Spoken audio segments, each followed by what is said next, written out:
board this so that you all have the opportunity to get the recording of this incident, and the recording should have started by now. So I just want to formally start and say thank you so much for joining us. We're talking about the subject of if active shooter events are on the rise, increasing or decreasing. That's me. I'm a layman. So regarding this, so my experience has been, law enforcement, doing victim services, doing workplace violence through Peace at Work for about 13 years now. How long is that? I'm not sure. About a dozen years or so. The thing, though, that I think might matter the most is my brief experience about a year when I was with the Injury Prevention Research Center at Chapel Hill doing their PREVENT program, doing violence prevention. And there I was surrounded by public health professionals, academics who really zeroed in on the numbers. And the nature of this presentation is really about research and about epidemiology. So I want to first state that I'm nowhere near the level of like a peer-reviewed research. We'll cover some of those things, but this study in itself, I'm sorry to say, to disappoint you, but I'm not going to say that it's at the level of any sort of academic paper that I would want to publish in a peer-reviewed journal. But hopefully you still found value in the points that I discuss. Oh, this is all brought to you by the ePanic button. Stick around afterwards if you want to check it out. More about this presentation. Golly, I think it'll take about 3/4 of an hour. I should have a phone handy. However, with the Q&A, the one thing I want to put out here is that this is truly meant to be more of a discussion. I could go through the studies and you're just going to listen to me read the articles and my findings. Maybe you'll find value in that, but I really want your input. Maybe you've done some research. Maybe you have a viewpoint on something I state. Maybe you disagree with something I say. I think it would be much more engaging and valuable if we have this as a dialogue. I actually did not mean this as a webinar, meaning like seminar where I'm doing a presentation. I really just want to throw some stuff out there and then get some feedback and get some input. Maybe, again, you found some other research that you can point to. Regarding that, how can you interact? One thing is through the questions. If you open up your little user interface, if it's hidden, you could expand it out, and then you should see a questions tab. I've got my questions window open on another monitor, so I'll keep an eye on that. So, write your things. I won't say who you are. If you have a link to a study, like you want to share something with me, if you can send a URL web address, then I'll open it and then we can discuss that. However, I'm completely open to you actually talking. If you have something valuable to say or questions, put that in the question saying, hey, Johnny, unmute my mic, and then I'll find you in my attendee list and unmute you. Naturally, if you're on the phone, that's easy. If you're on a computer and you're listening to your speakers, please, you need a microphone. Obviously, you need a microphone. If you really want to talk, probably one of the best things you can do is actually get on the phone, and that's a great way to speak. I hope that's enough for the introductory stuff. I know we want to jump right into it. Okay, so what are we going to be talking about? Literally, when I say what are we talking about, I'm really referring to what do you mean by an active shooter event. And so some of that is a discussion point we'll discuss. And then I'll be doing that more about the specific studies. When we look at a certain study, we'll look at their criteria.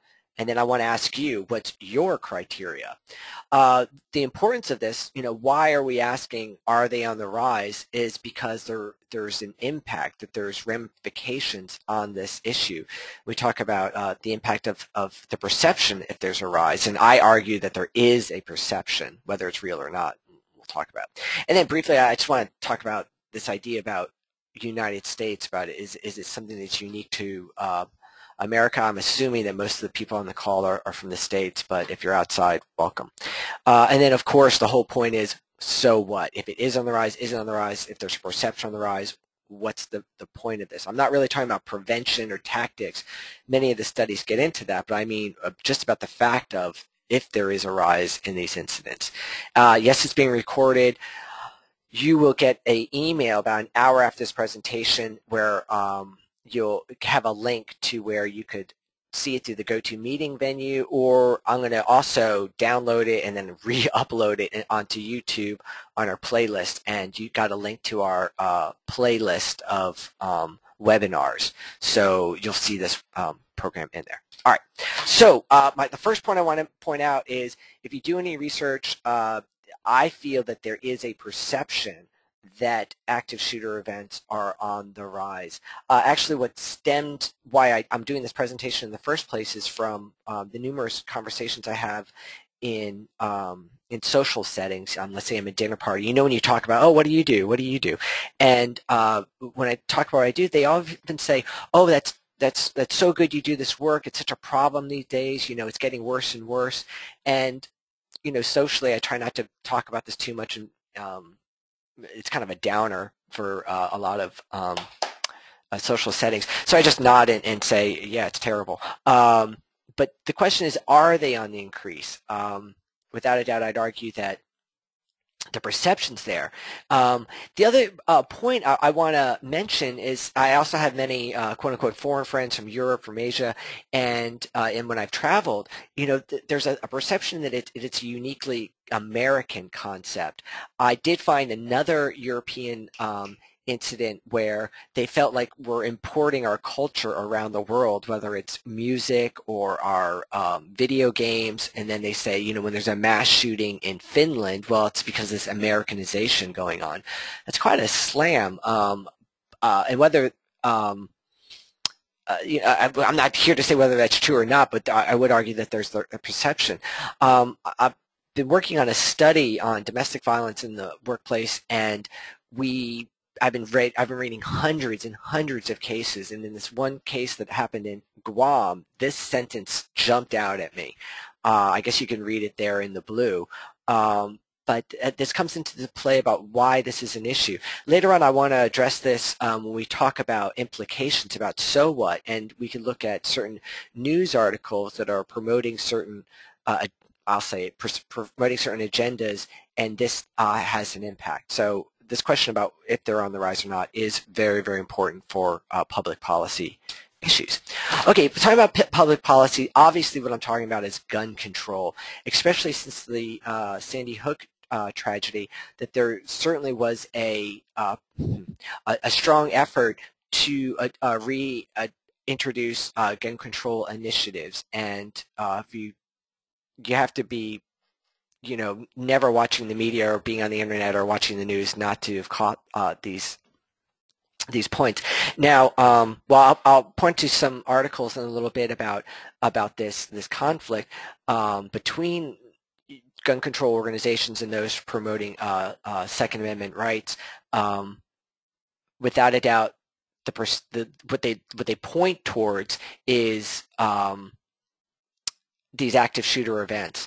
Now, one thing that is found, and I would argue very strongly, is that homicide and violence has greatly decreased through the years, especially, let's say, from the 60s and 70s. I'll point to some articles later. But with that, there was no concern. I never recall, I was very young then, but in the 70s, I didn't really recall you know, this giant push for gun control, even though there were more people dying. And we could look at robbery, gang-related violence, where I believe a lot of these incidents occurred. The question is, this gun control really stems towards, they're not looking at gang violence, they're not looking at robberies. They're really, I believe, focusing on this active shooter thing, these quote-unquote maniacs going into malls and schools and just randomly shooting people. This is horrible. Of course it's horrible. Is it getting worse, and then therefore we need greater control? Good question. One thing, the other thing I want to mention is, as a security professional, consultant who's, you know, doing this work and then working with my colleagues, I feel that there's a very strong increase in these active shooter drills. In fact, this whole phrase active shooters is something I've come around just in the past few years. You know, we've talked about co-workers going postal or school shooters, but where it's really wrapped up in this word active shooters, really come into play with the active shooter events. You are familiar with Homeland Security's initiatives through the Run, Hide, Fight videos. Within law enforcement, they've embraced the ALICE, A-L-I-S-E, excuse me, L-A-I-C-E trainings that are now being shifting over into the corporate and school environment. I just attended a workshop from a presenter whose subject was just that. Where am I going with this? One of the concerns I've got, and I've spoken this before about this, is I believe that there's less attention about prevention issues, about addressing warning signs, addressing when mental health issues, when we've recognized someone's got a concern, and it's really focused in on responding to the active shooter event. In a couple of weeks, I think I'm doing another event on active shooter drills, and I'll go more into depth with this. The point is that this perception of increased occurrences has now led to greater incidents. And if I could just speak personally, I have children and they come home talking to me about their lockdown drill they had at school, and it's very odd for me to have my professional life and my personal life sort of mixed that way, where I'm recognizing that once a quarter my kids are shown how to hide in the closet and barricade doors. Has an impact. The third part I want to cover here is the impact is, and golly, come on guys, bring up the questions. Give me a response here. There has been concerns about the militarization of the police. And I use that phrase even in itself as it has a slant towards it. But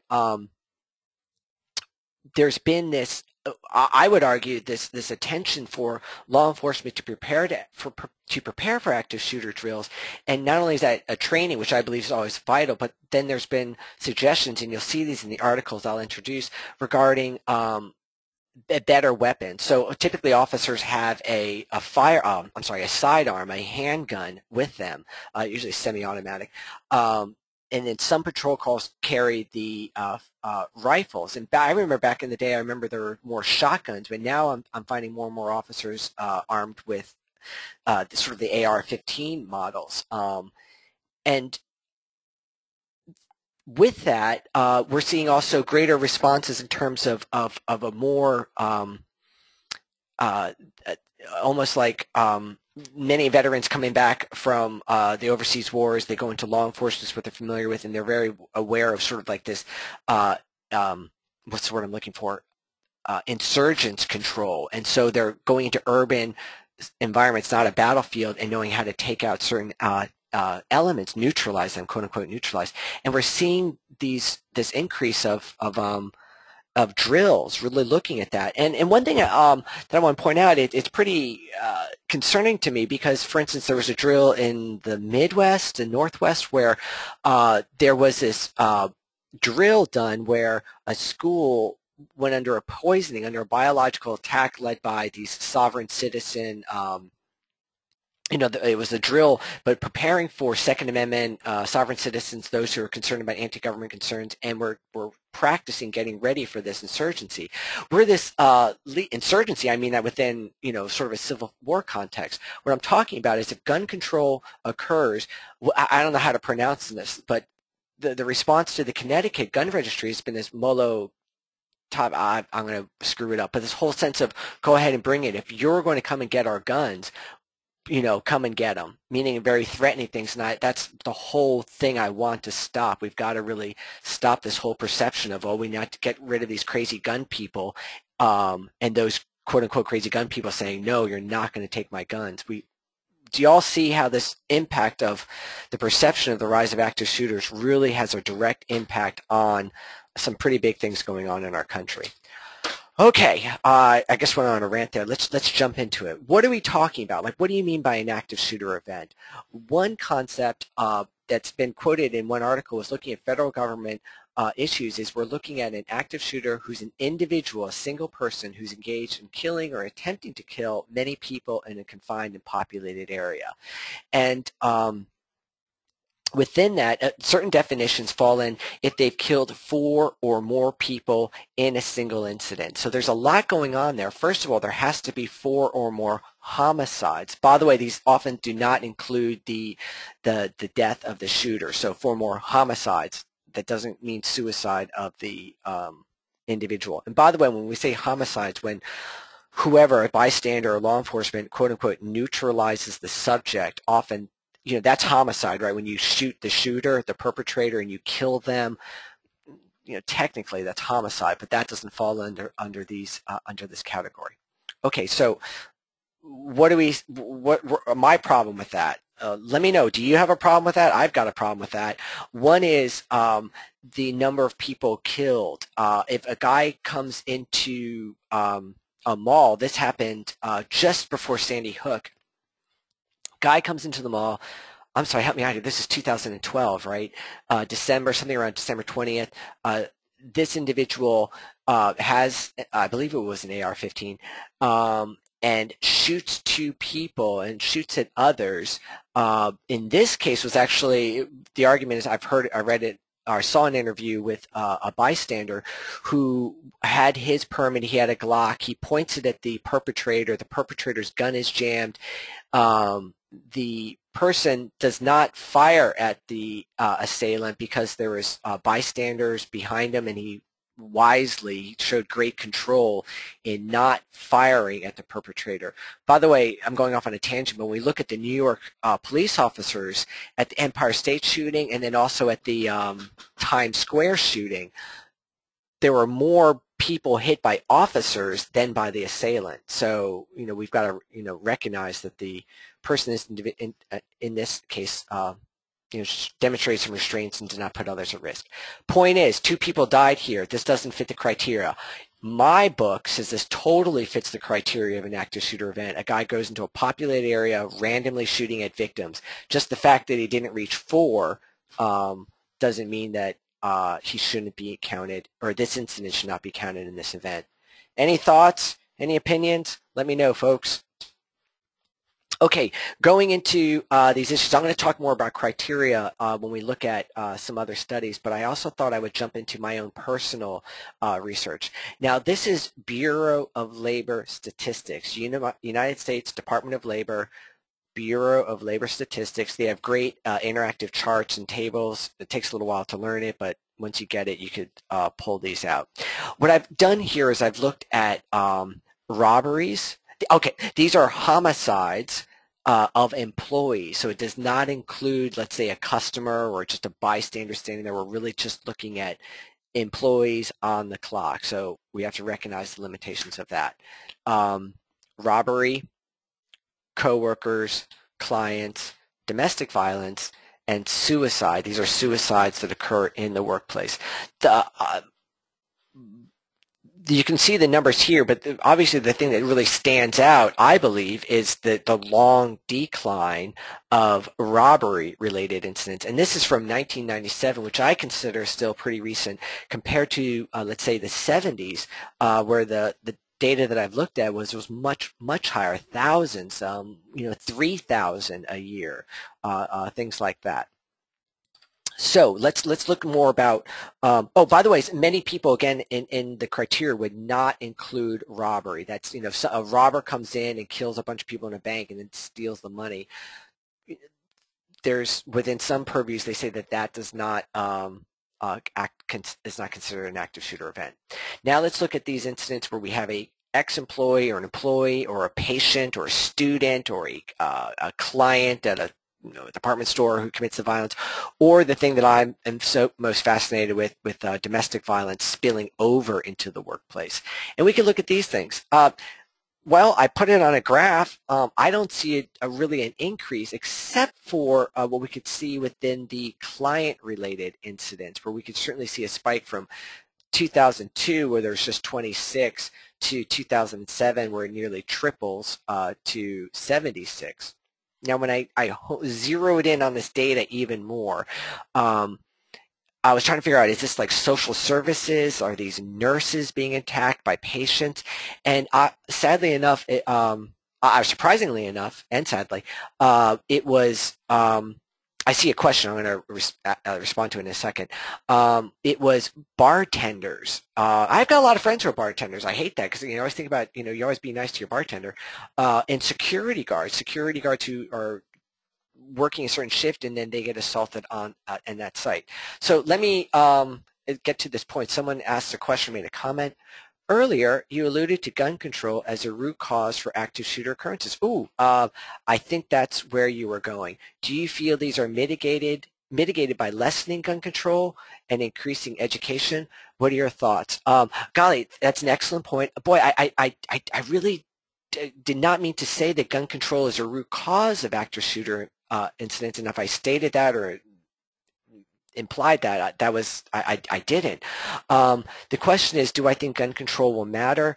I almost want to hold off on that question. The quick one I want to answer you is no, I don't think gun control will have an issue. Increasing education, yes, I do believe. Awareness, training, and education broadly, when we talk about education, I always think that's a good thing, and I think that is the way to go. I do believe education all along the spectrum of violence, meaning we need to help people recognize others in need and who are hurting. And I know that sounds very like, kumbaya and let's all love each other, but that truly is the root cause or source of prevention.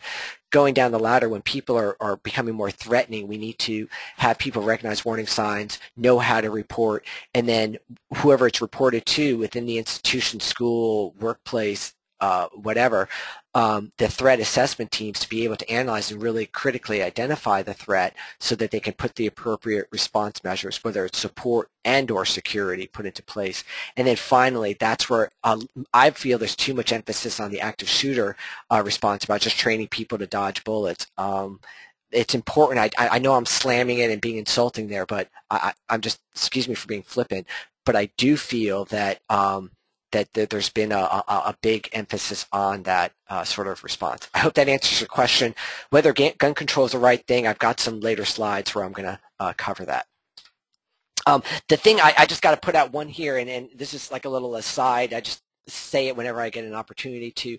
This black line up here is suicides at work. And these are the number of people who commit suicide in the workplace, employees, and you can just see it's just so much higher than the other types of violence.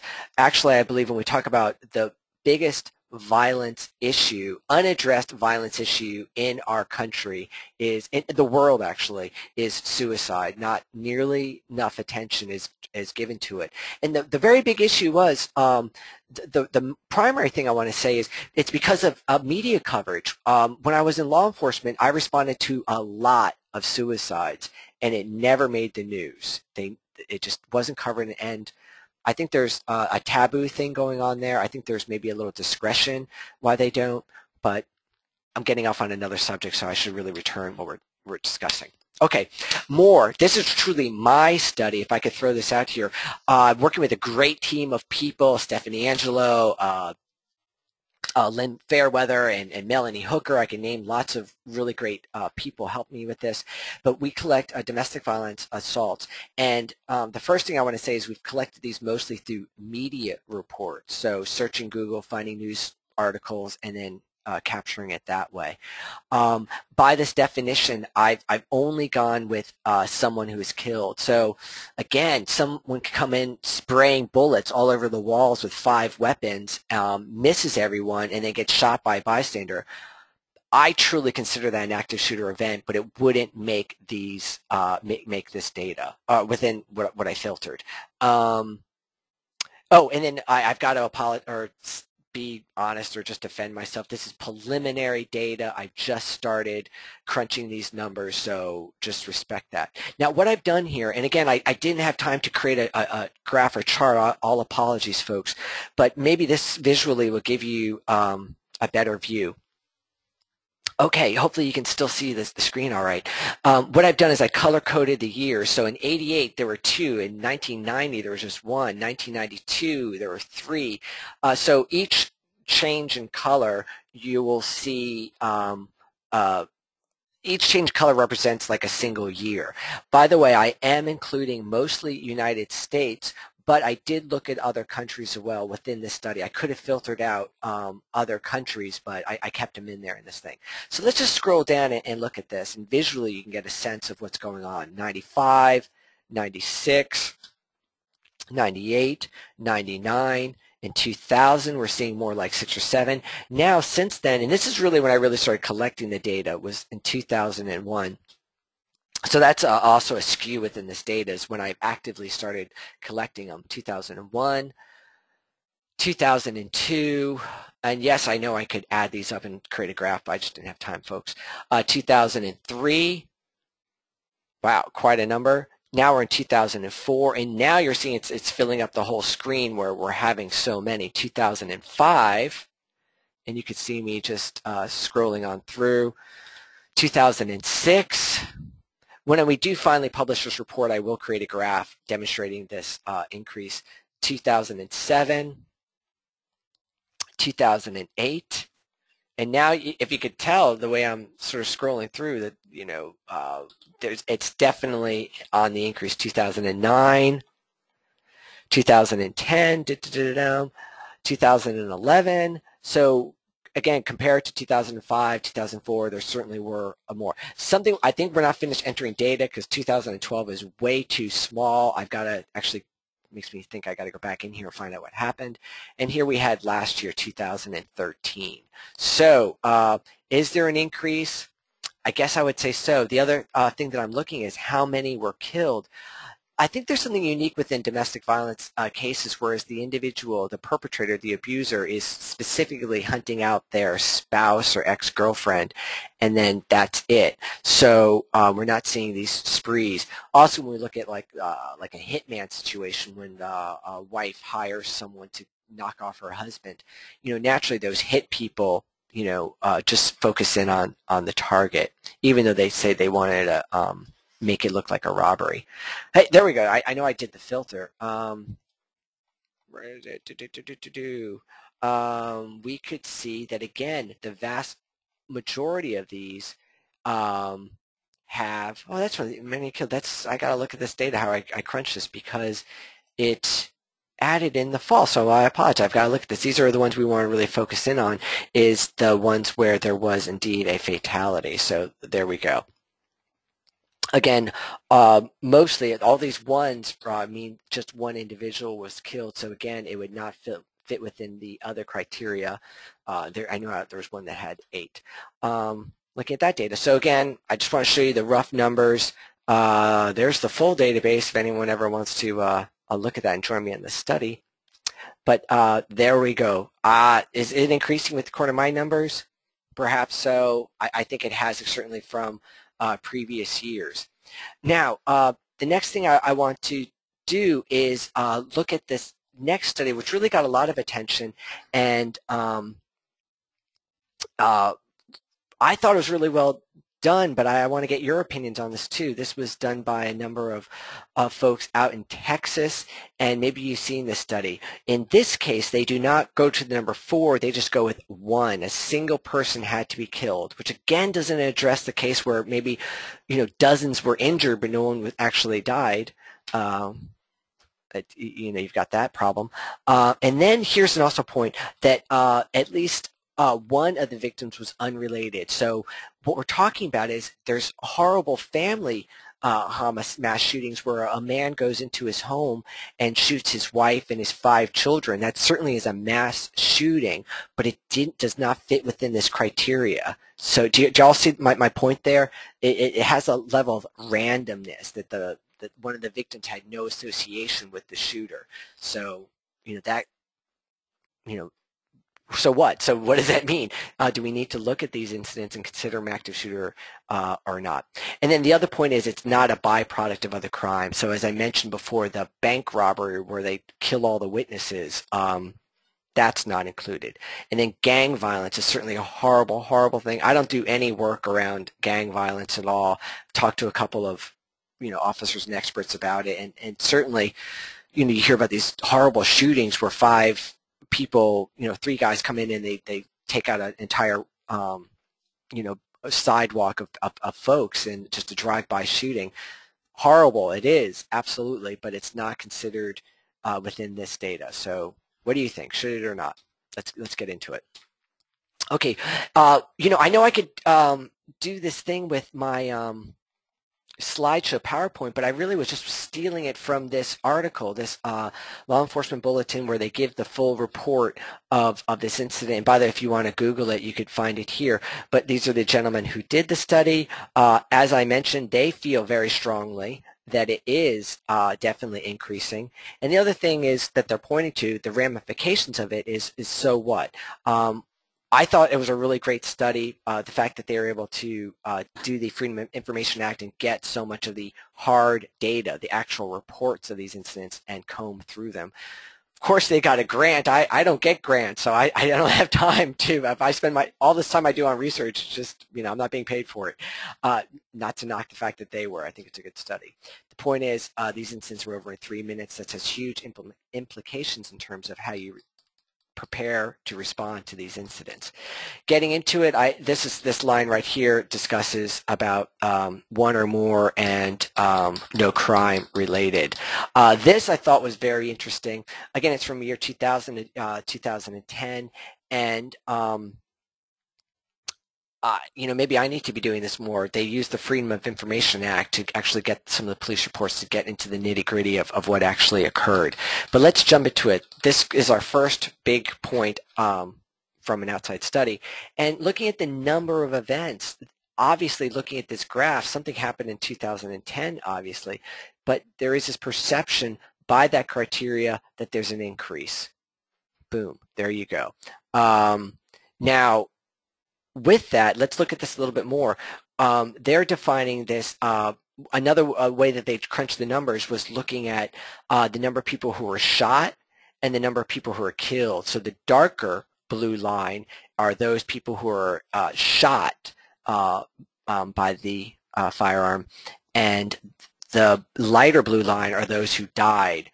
And it kind of basically follows the same path. One of the things that I want to put out here is, when we say that, homicides have greatly decreased, are we saying that the shootings have decreased? I attended a workshop early on in my career, and the presenter raised a really great point. These homicides have greatly decreased because of one new piece of technology, and that was our cell phones. Back in the 70s and 80s and even a lot of the 90s, when an incident occurred, you had to find the nearest landline to call. Now that everybody on their hip has got an instant device, there's panic buttons on phones, right? Quickly do 911, and officers are faster on the scene. Not only that, but we could also look at increased medical care. So again, we have a large number of people who are shot, but fewer of them die because of more urgent cares, more ambulances, better medical technology and training and knowledge, saving people's lives. So back in the 80s, the person probably would have died because of how long it took the ambulance to get there and because of the intervention. But now that person was more likely to live because of that increase. I hope, maybe I'm beating a dead horse, but I hope you got my point there. Now, moving on, one of the things is that they looked at was the location, and it was interesting that, places like churches or, the Fort Hood shootings on the military base or the Naval Yard shooting in D.C., that would fall under other. I made a little comment here. I'm trying to remember. The one thing that was discussed is when law enforcement was able to intervene, the question is, where was the attack? And we're finding in some of the spree shootings that the individuals go from one location to another. So they commit all the shootings in one office, and then they'll head towards another office. It's been, from my basic research, is that much of the law enforcement interventions, when an officer arrives and takes out the perpetrator, a high percentage of those, I gotta get the numbers to prove that, but occur during the transition. So at the first scene, officers rarely intervene to stop the event from continuing. Usually I found that it was during the transition to the next location.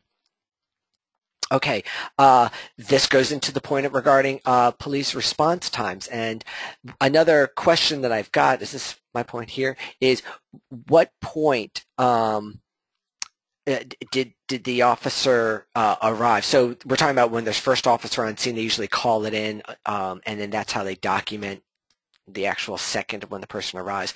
But I want to know, was it from the point of the shooting occurred, the person arrives and we know there's a threat, like they pull out a weapon, or at the point when dispatch receives the call, or when dispatch actually notifies an officer to send them out. So do you understand the sequence of events? Someone comes in with a gun. Someone's got to see them with the gun. Someone calls the police. Or, I'm sorry, dispatch. Dispatch then gets the call, so that's point A. They contact nearest, they put something out through the radio to the officers to respond. Is that the point when the clock starts ticking? And then the officer actually arrives on the scene. So there's certainly questions about this. One thing I want to emphasize, and I see some questions, I'm going to get to them in a second. The thing I really want to emphasize is I tell people this, that I've heard these stats. People say 5 minutes. I've heard 2 to 4 minutes. I guess this study is giving the 3-minute figure. People say, oh, well, 3 minutes, that's not bad. That's good. And I'm not knocking law enforcement at all. I don't expect a police officer on every street corner. The thing I'm saying is 3 minutes is forever. If I right now, decided to count off 3 minutes, it would seem like incredibly long amount of time. Many of these shootings could be over literally within 1 minute. And I know you think 1 minute's nothing, but count right now, count 1 minute. Look at a clock. That's a really long time. You can kill dozens of people within a single minute. Oh, let's get some of the questions. Does this include people shot during a crime? I'm sorry, while perpetrating a crime. No, I believe within this study, I'm sorry, I'm not sure when you asked that question, but within this study, they do not include crime-related incidents. And crime, I'm referring to like robbery or let's say gang-related incidents. So I hope that answers your question. In this study done by these gentlemen, the Texas folks, Dr. Blair is the head researcher. It didn't include crime. Okay, moving on, and I think this is very important. Again, the number of individuals were shot. Again, when we talk about a mass shooting, that definition saying 4 or more people being killed, you'll see that, that's not the majority of folks. So again, I've got an issue with that. Early on in the workplace violence world, there's questions about the profile of a workplace shooter, and the FBI, Department of Defense, I think it was the Marine Corps, but I could be wrong. I know the FBI, I know the Department of Defense put out some studies about these recognizing potential shooters, and generally every colleague I ever talked to said there isn't, quote unquote, a profile. Especially when you look at objective demographics such as age, race, gender, things like that. Although I backtracked for a second. Gender, it's been overwhelmingly male committing these acts, but what do you do with that info? I think there is a profile when we get into personality types, and when we look at threat assessments about those who are suffering from financial health problems, mental health issues. Now we can sort of fine tune in. I think there is. I don't want to use the term profile, but I think there's characteristics to look out for. Okay, firearms. This relates to some of the questions about assault weapons. Back during, was during the Clinton era, when there was a ban on assault weapons, and there has been attention about quote-unquote assault weapons. And I know gun enthusiasts always get a little rankled about what you define it as an assault weapon. But one thing that's come to play is that it's not what we can consider assault weapon, but handguns are the most frequently used. Why this? I've got a theory here that it involves the concealment factor for handguns. If I walk into a school carrying a shotgun, I think I'll be spotted in the parking lot. That's not to say there's some really interesting cases about the way people hide shotguns, like putting in the long stem roses box, like Arnold in the Terminator 2 movie. Or was that Terminator 1? I forgot. But a handgun actually can be hidden, and that's why I think it's used in these incidents more often. Talking about the resolution of the event, again, this is all within that Texas study.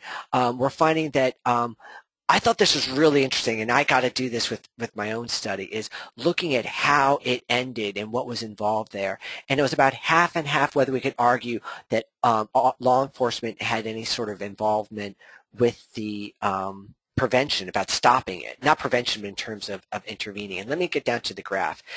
This line right here. So here we're talking about a timeline from the event beginning until someone dies, or until the event is over, till the subject is neutralized, whether killed or gives up or whatever. The line in the middle is that was when officers arrive, and this is just really, really interesting. If we look at all the incidents that occurred before officers arrive, we're seeing that a large number of them stop themselves. They commit suicide in a very large number, or they flee. And by the way, when I say flee, I gotta understand all these specific aspects, but I rarely ever see someone try to escape and quote unquote get away with it, like have a passport and they have a secret identity and they try to flee the country. I see them leaving the scene and then they go home and everyone knew who they were. So I don't really consider them trying to avoid capture. They often go home and commit suicide at home. And by the way, that's a really interesting point where we could see the suicide occurring there, but how many leave the scene and then commit suicide later? There's many incidents like that. The New York Korean man who committed that horrible shooting in the city just a few months ago. The other factor is about victims stopping the attacker, whether bodily, like grabbing them, or we're talking about that bystander intervention. And this really comes into play. Like I'm not making an argument for them. I mean, I'm just demonstrating that this has been an argument that I've heard often. So I'm not saying it. I'm not saying I'm not saying it either. But they talk about gun-free zones. When we look at schools, which are always concerned about preventing shootings in schools, you can't have a gun there, but that didn't stop the shooter. Many people point to cases where a armed citizen who is on the scene, and whether they're allowed to have the gun or not on that location, I don't know if that matters, but they stopped the incident. And so their argument is more gun control, these shootings are going to get worse. That's sort of the point. So I'd love to hear your views. I'm not sure where I stand on that argument.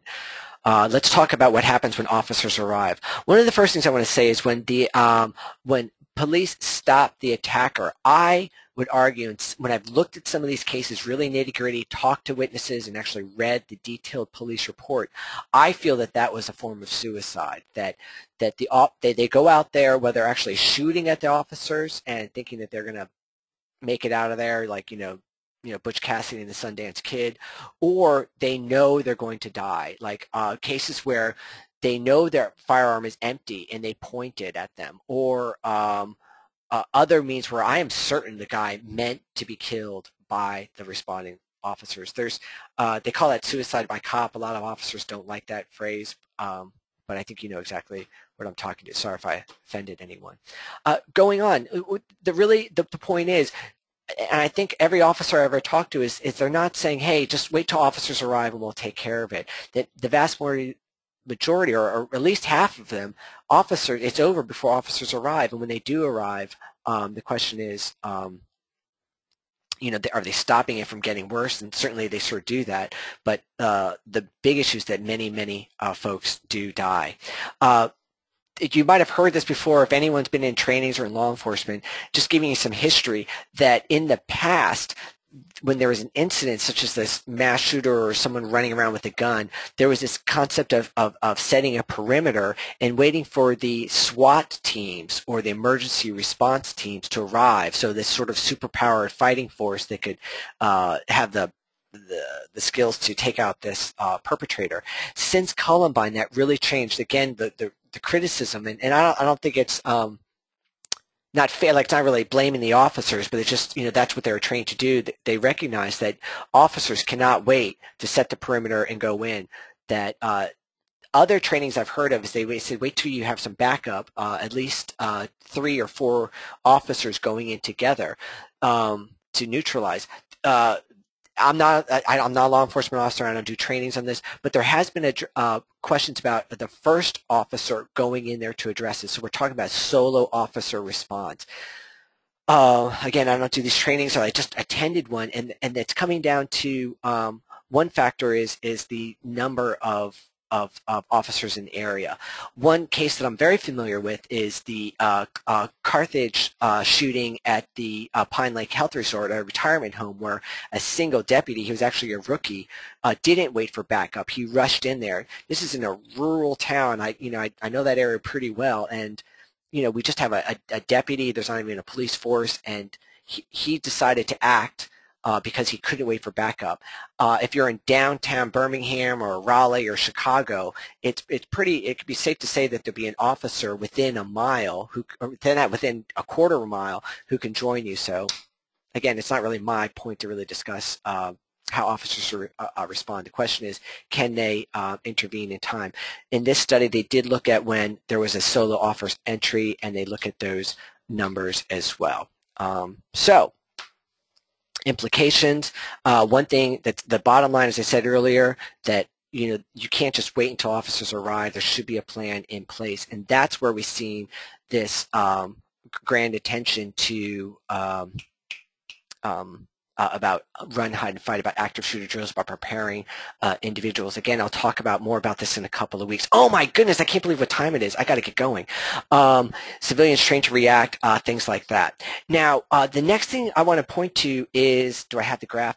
The Mother Jones report. Now, I would argue, and this is Johnny's opinion, that they've got an axe to grind. I hate to use a violent metaphor, but I would argue that they are moving towards a strong issue around about gun control. So in here, again, they exclude crime, and it seems to be indiscriminate, and it happens at a single place, and their study does go with the FBI criteria of 4 or more killers. So please recognize that we're looking for at least 4 people to be killed, and again, I think I mentioned how I felt about that. Let's look at this. By the way, I just want to point out, I am impressed with them for publishing the data. They did publish the spreadsheet, so you have the full spreadsheet, and for those of you who collect data, just letting you know that's readily available. Now, my point about the fact that it is pushing a gun control initiative is from this article that they have, where if you read the article, it gives a very strong suggestion, looking at the number of firearms and the number of shootings that occurred and things like that. So their data, let me point it out right there, again, the number injured and the number killed. So they've really looked at the casualties, not necessarily the incidents themselves. However, boom, boom, boom. Oh, just in all fairness to them, in another article that I read that was in their magazine, they asked this question point blank: are we doing this to take away your gun rights? They're saying no. They're saying many of the people who helped write the articles were gun enthusiasts. Okay, so in all fairness, that's their response. Okay. Moving on. The point, here's that graph right there, but another study then looks at that the Mother Jones study and the Texas study, and they're saying that there isn't an increase. So that the 2 other ones clearly are saying there's an increase. What I want to point you towards is, and this is the one where I want to respect everyone's time. I want to jump right into it. This is one guy who I do respect a lot, Alan Fox, who's up in Northwestern. Am I saying that right? Northwestern University, and he's this is someone who I've recognized for a long time, who's done a lot of studies and has published a lot of peer-reviewed articles on the subject, so I respect his point of view. He, in this, let me get to the article. By the way, I feel kind of bad because this was published by Sage, but I found it on the internet. They probably aren't happy that I'm getting it for free because I didn't purchase the article. Hey, it's on the internet. Mass shootings in America moving beyond Newtown. So if you want to Google it, you can find it that way. And it's someone put it in their Dropbox. That's how I found it. But let's get to the point. Are they on the rise? He feels that they are not. And what he did is, and he had a co-writer involved with this too. I want to give credit to her as well. He said, hey, 4 people dying, and you have to be, a lone shooter, and it had to be in a single incident and not related to armed robbery. He said that's just not good data, that you've got to look at all of the incidents and see how that breaks out. And his data is here. He's looking from 1976 to 2010, and by the number of incidents, he's saying no, that there's no change in the number, that it's generally statistically significant. I'm not an epidemiologist, but statistically significant changes do not exist, according to Fox and de la Tour. Sorry if I pronounced that wrong. So within that, his criteria, again, he does not simply look at 4 people, and he does look at multiple shooters, and he does look at crime as well. And he also looks at private places. So again, the mass family shooting, the guy who kills everyone in his family in their home. He's looking at those incidents, and he feels that it's not an issue. So, boom. He believes that that there's this there's this misconception on the facts about these shootings, and he feels that there's no increase and there's certainly no epidemic, and he points to another study there. So, boom. Any other thoughts? The point I want to go to is go to another source where I want to get to this point that I want to make about so what? So what are we talking about here? Where are we going? And this is where I'll maybe answer that question back before. By the way, I grew up reading the Washington Post. I'd argue it's more of a liberal, progressive paper. You can disagree with me there if you want. But here's one article that's really pointing toward these things, that they're not rare. And that's something that actually irks me a little bit, because how do we define rare? Rare is an adjective and therefore subjective. We got different views. But, I mean, golly, Ned, compare this to prescription medication overdoses. We're talking about, maybe 2 dozen, 3 dozen people die from these mass shootings a year, which I'm not minimizing that. 1 death is way too many. But let's look at how many the 40,000 people who die from prescription medication overdoses, car accidents, slipping in the bathtub, and we're not getting that same sort of concern. I think more people, well, I'm not going to say that because I got to prove it, but when we look at death rates, whether it's intentional or unintentional, it's not a concern. My one argument, though, is of course suicide's a concern, and then I do a lot around violence against women. I think there are some serious problems around that. Boom. The other thing was, were they legally obtained? So one argument's been made is that it doesn't matter if you put in greater gun control, because criminals will get them illegally. So, there's no one argues that there's a huge proliferation of guns in our country, and the fact it's so common that it doesn't matter whether you get it legal or not or change laws, you can get it. However, they're saying most of these were obtained legally. Where's the thing? Oh, looking at other countries, whether gun control will matter. The thing that I want to address is this perception about violent crime in general. And again, what we see is that there has been a great decrease in the number of violence-related incidents in our country. And again, I got to define that, whether it's homicides or assaults, which are, again, 2 separate things. This is pretty funny. Here I am in Birmingham, Alabama. They're pointing towards the South being having the greatest violence. So I don't know what to say about that. Folks, we're coming near the end, and I want to respect everyone's time. Hopefully you found this interesting. I wish I could summarize this all into a perfect study and give you an answer, but I don't believe in that. For larger, complex questions, I really hold off on giving flat answers. I say, here's the evidence and here's the 2 different points of view. I want to go back to someone's question earlier about, do I think gun control will have an impact? And my gut instinct is not, again, because the ready availability of firearms that if someone wants to get a handgun, they'll be able to. You look at the number of violent felons who are not supposed to have one. There's already laws there, but it's not stopping them from getting these firearms on them.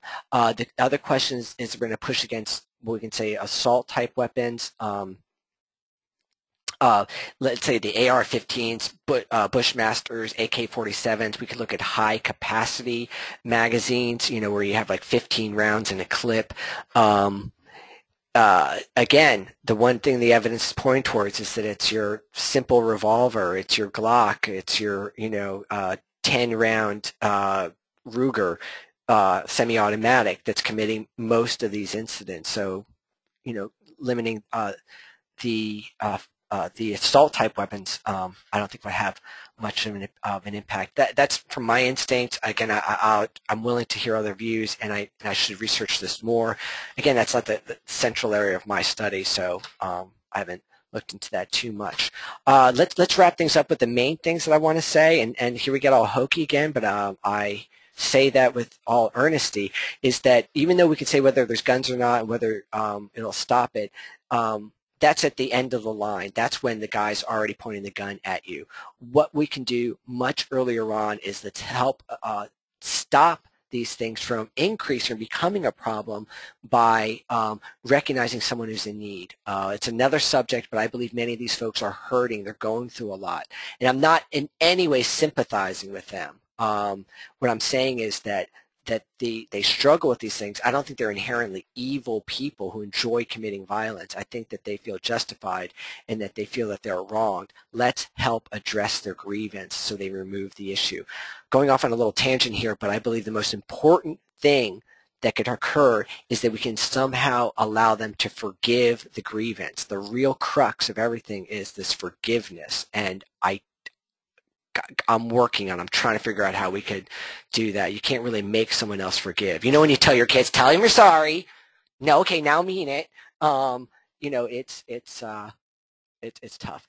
The other things are looking at domestic violence, about recognizing potential victims. Victims often, but one thing I'll say, and you might have heard me say this before. I say that at every lecture. These random shootings like at Aurora or in Newtown, where the target areas, or Clackamas Mall shootings, the target area had no foreknowledge of the incident. Within domestic violence, the victims are terrified in the majority of the cases, and therefore, even though that's bad, we have an opportunity to intervene. We talked about safety planning, putting measures into place. It's another subject whether those measures aggravate the situation, but that's another topic. Folks, it's right about, where's the clock? Yeah, I got about 2 minutes to go. Thank you so much for joining. I did mention that I am doing another webinar soon. I just can't remember the date. I've done this one before, so of course I'm better prepared on that one. But we're doing on active shooter drills. There it is, April 16th. So please join us April 16th, where we'll address that question there. And then we got a whole bunch of other ones in the field security, threat assessments basics. One of the big things that I really emphasize about, I think many of these incidents can be prevented if people recognize the warning signs and we put some interventions in place. I've heard some studies saying that threat assessments are not effective. I'd love to argue that point, but the real issue is, where are you getting your data, right? Because if it's stopped, how did you know about it? These things are not being reported because nothing happened. So moving on. The final thing I just want to put out here is, hey, thank you so much for joining. You will get a copy of this, or you will get a link to the recording afterwards. And you all, I know if you want to find the research, you just go look for the point in the video where I reference something, and you can Google it from there, or contact me, send me an email, and I'll send you the link or the study that I have in my resources folder. So brought to you by the Panic Button. If you're interested, I just want to say it's a really cool concept. We're going through some great renovations. We're coming out 3.0 now. But basically what you do is you mouse over this icon, you can click it, you can hit your keys like a hotkey like Control F4, and then we have optional hardware like USB plug-and-play stuff. You click it and it sends out pop-up alerts, emails, and text messages. So again, prevention, not when the guy is acting, bringing in a gun and start shooting people, but, hey, this person looks funny. you know, it's August and they're wearing a trench coat, I'm going to hit this support button, this support button to get someone in there, but it certainly can be used for sort of alerting others. It's not a mass notification system, but it probably will be with our 3.0.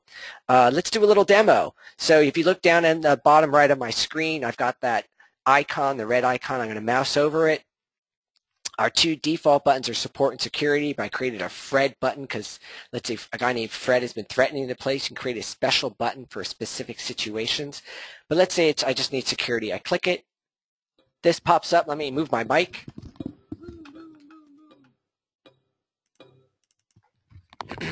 Our new version is going to have a much more dramatic. Oh, there I got my text. My text message just came through. And this is the information that's sent out. Whatever you want is in there, and then this is all about who sent it. So that's pretty cool. I'm not going to do the full demonstration right now, but if you want to know more about it, just hit me up. I could do a private demo with you or just send you a trial. It's all free. You're welcome to bang on it, see if you like it, and see if it works.